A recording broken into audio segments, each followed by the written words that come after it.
जब मोरदकै को इन सब बातों का पता चला तो उसने अपने वस्त्र फाड़ लिए, टाट ओढ़ा और अपने सिर पर राख डाली। वह ऊंचे स्वर में विलाप करता हुआ नगर के मुख्य मार्ग से होकर राजमहल के प्रवेश द्वार तक आया, क्योंकि टाट पहनकर राजमहल के भीतर आना मना था। प्रत्येक प्रदेश में जहां जहां राजा की आज्ञा और आदेश की घोषणा हुई थी, वहां वहां यहूदियों ने शोक मनाया। उन्होंने उपवास, क्रंदन और विलाप किया। उनमें बहुतों ने टाट ओढ़े राख पर शयन किया। जब एस्तेर की दासियों और खोजों ने उसे यह बताया तो वह बहुत दुखी हुई।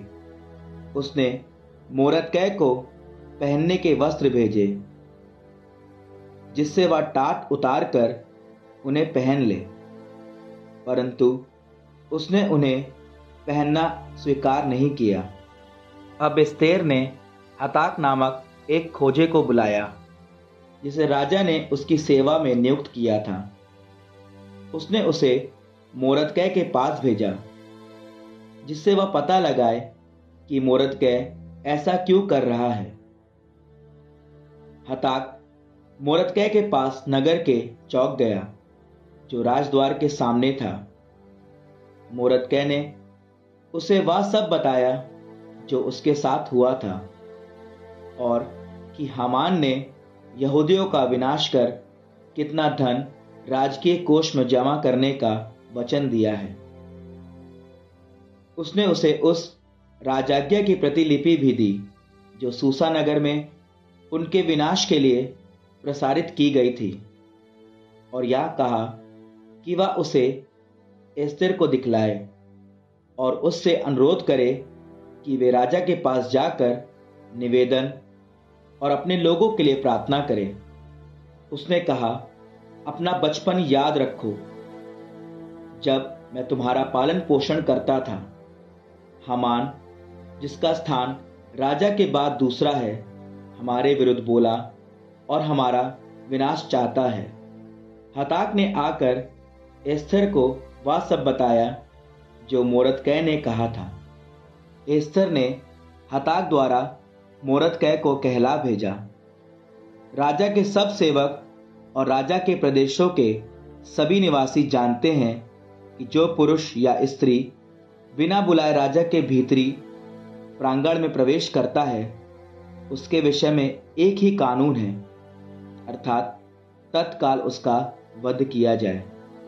किंतु यदि राजा अपना स्वर्ण राजदंड उसकी ओर बढ़ाए तो वह जीवित रह सकता है। मैं 30 दिन से राजा के पास नहीं बुलाई गई हूं। मोरदकै ने यह सुनकर एस्तेर के पास एक उत्तर भिजवाया। यह नहीं सोचो कि राजमहल में रहने के कारण तुम सभी यहूदियों की अपेक्षा अपने प्राण बचा सकोगी। यदि इस समय तुम चुप बैठी रहोगी तो यहूदियों को कहीं ना कहीं से मुक्ति और सुरक्षा प्राप्त हो जाएगी, किंतु तुम्हारा और तुम्हारे पितृकुल का विनाश होगा। क्या जाने, शायद इस प्रकार की विपत्ति से हमारी रक्षा करने के लिए तुमको रानी का पद प्राप्त हुआ हो। एस्तेर ने मोरदकै को उत्तर भिजवाया, जाइए, सूसा में रहने वाले सब यहूदियों को एकत्रित कर कहिए कि वे सभी मेरे लिए उपवास करें। वे 3 दिन 3 रात कुछ नहीं खाए पिए। मैं भी अपनी दासियों के साथ इसी प्रकार उपवास करूंगी।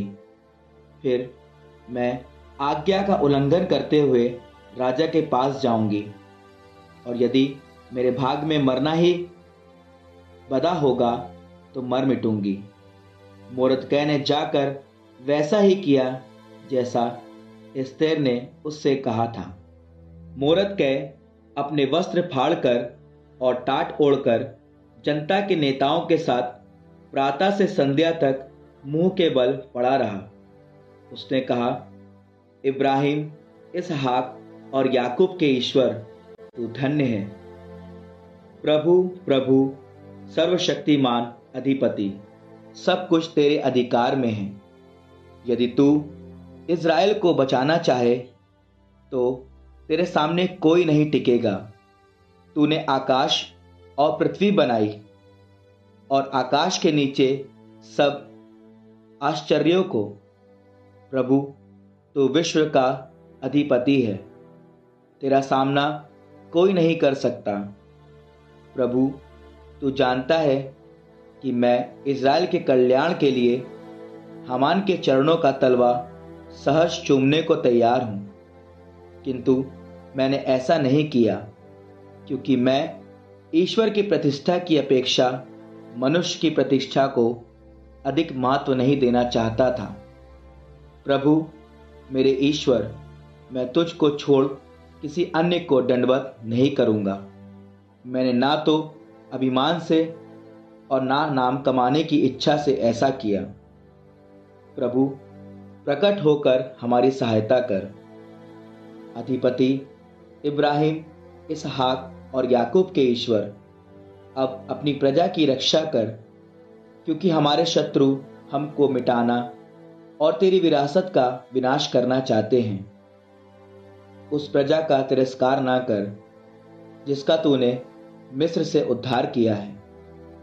प्रभु, मेरी प्रार्थना सुन, अपनी विरासत पर दया कर। हमारा शोक आनंद में बदलने की कृपा कर, जिससे हम जीते रहें और तेरे नाम के गीत गा सकें। जो मुख तेरी स्तुति करते हैं उनका विनाश ना होने दे।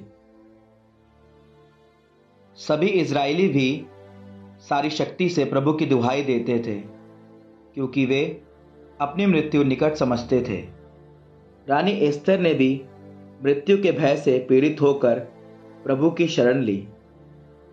उसने राजसी वस्त्र उतारकर शोक के वस्त्र धारण किए, बहुमूल्य विलेपन के बदले अपने सिर पर राख डाली और कठोर उपवास द्वारा अपना शरीर तपाया। वह अपनी दासियों के साथ प्रातः से संध्या तक मुंह के बल पड़ी रही। उसने कहा, इब्राहिम, इसहाक और याकूब के ईश्वर, तू धन्य है। मुझ एकाकिनी की सहायता कर। प्रभु, तेरे सिवा मेरा कोई रक्षक नहीं। मैं हथेली पर जान रखने जा रही हूं। प्रभु, मुझे अपने पूर्वजों के ग्रंथों से यह पता चला कि तूने जल प्रलय में नूह की रक्षा की। प्रभु, मुझे अपने पूर्वजों के ग्रंथों से यह पता चला कि जब इब्राहिम 318 वीरों के साथ युद्ध करने निकले तो तूने 9 राजाओं को उनके हाथ दिया। प्रभु, मुझे अपने पूर्वजों के ग्रंथों से यह पता चला कि तूने योना को मत्स्य के पेट से निकाला। प्रभु, मुझे अपने पूर्वजों के ग्रंथों से यह पता चला कि तूने हनन्याह, अजर्या और मिशाएल को आग की भट्टी से निकाला। प्रभु, मुझे अपने पूर्वजों के ग्रंथों से यह पता चला कि तूने दानियल को सिंहों के खड्ड से निकाला। प्रभु, मुझे अपने पूर्वजों के ग्रंथों से यह पता चला कि जब यहूदियों के राजा हिजकिय्याह मरने पर थे और अपने जीवन के लिए प्रार्थना कर रहे थे तो तूने उन पर दया की और उन्हें 15 वर्ष और जीवित रहने दिया। प्रभु, मुझे अपने पूर्वजों के ग्रंथों से यह पता चला कि जब अन्ना ने सारे हृदय से प्रार्थना की तो तूने उसे पुत्र प्रदान किया। प्रभु, मुझे अपने पूर्वजों के ग्रंथों से यह पता चला कि जिन लोगों पर तू प्रसन्न है, तू प्रभु उन सब की सदा रक्षा करता है। प्रभु, मेरे ईश्वर, मुझ एकाकिनी की सहायता कर, क्योंकि तेरे सिवा मेरा कोई नहीं। प्रभु, तू जानता है कि तेरी इस दासी को बेखतना लोगों के प्रसंग से घृणा है। ईश्वर, तू जानता है कि मैंने बीभत्स मेज पर से नहीं खाया और उनकी घोष्टियों की मदिरा नहीं पी। प्रभु, तू जानता है कि जिस दिन से मैं रानी बनी उस दिन से तू ही मेरा आनंद रहा। ईश्वर, तू जानता है कि मैं जो राजसी वस्त्र पहनती हूँ उससे रजस्वला के कपड़े की तरह घृणा करती हूँ। मैंने उसे शुभ दिन नहीं पहना। अब मुझ अनाथ की सहायता कर। सिंह के सामने मेरे मुख में उपयुक्त शब्द रख। मुझे उसकी कृपा दृष्टि प्रदान कर। उसका हृदय बदल और उसमें हमारे शत्रु का बैर उत्पन्न कर, जिससे हमारे शत्रु और उसके समर्थकों का विनाश हो। हमें हमारे शत्रुओं के हाथ से छुड़ा। हमारा शोक आनंद में और हमारी विपत्ति कल्याण में बदलने की कृपा कर। ईश्वर, अपनी प्रजा की रक्षा कर। अपनी शक्ति प्रदर्शित कर। प्रभु, प्रकट होकर हमारी सहायता कर।